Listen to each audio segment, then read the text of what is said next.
Assalamualaikum. Waalaikumsalam. Pak panitia. Oh iya Pak, iya Pak. Nyolong daftar sebagai calon kecil di kampungnya Pak. Ya wih. Cik, kamu cek ini berkasnya Pak. Ya Bu. Pak, aku penangkapan aja penumpang. Insyaallah kasih siap yang mengandung Pak panitia.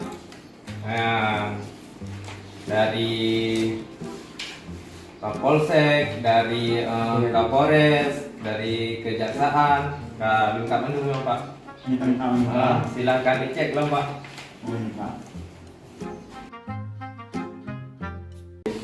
Ya Pak, kira-kira betul-betul orang kecil, kira-kira perencana ke masyarakat. Insya Allah menyalung betul-betul je kecil, tanya sama-sama kita bangun kampung gitu dari yang kagak kampung orangnya sampai dengan lebih jauh. Selamanya tunggu, selamanya tinggal di kampung itu. Oh, katanya selamanya, tapi melumpau. Melumpau lam jaga lo. You melumpau lam dengar, melumpau lam jaga lo. Nyamanan Pak, maka sehingga orangnya ilung mencalonkan sebagai kecil di kampungnya. Aku dah. Iya, insya Allah. Mana Paknya kira-kira nak menang?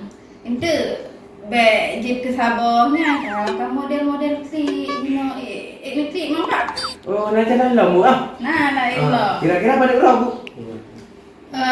Yang ente sang dua, cuman kadang tidak lain loh. Berarti mengia dua, mengia tadi berapa ada Bu? Hai, biasa yang menang kalah hotel masa kecil, cuman Tapi- tergantung tanyo. Ya Bu, tapi insya Allah itanya dalam persyaratan kena surat bahwa saja itanya siap menerima kekalahan, siap menerima kemenangan.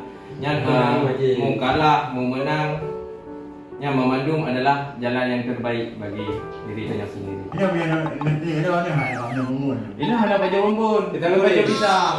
Ini Pak yang berkah kata mau terima. Ini mendoa yang tidak kan, mengulang kan. Amin, dia biar tahu. Insya Allah, insya Allah. Insya Allah. Jadinya kabar mandum Pak. Amin, amin.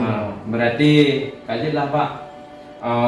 Semoga awak nanti sukses dalam panitia penyelenggara untuk pilsi kalinya dan belum sebagai calon kami melengkapi persyaratan dan kami belum juga berkas kepada panitia. Hanya ke Ono mengucapkan terima kasih Pak. Ada kami terimanya berkas memandu. Assalamualaikum. Waalaikumsalam. Ini pipi calon kecil aku nak dimanyang tu. Terima Pak. Yang Kali ya Pak. InsyaAllah. Drone ni yang duduk tanya apa aku tanya. Tiba Pak. Bila terpilih akan menghadapi tantangan-tantangan akan lupa. InsyaAllah sama-sama kita jalani. Tapi menyalung sendiri longpi hana siap sih. Tapi dengan sama-sama kita ajak masyarakat beserta perangkat untuk kita bangun kampungnya bersama-sama. InsyaAllah. Siap ah. InsyaAllah Ai siap. pula yo karudang ai munoka, enta dengar pilih. Kali daftar pilih juga deh. Rumah kapan di kaya tahu aja. Bek jawab daftar. Nek no tak lebih-lebih.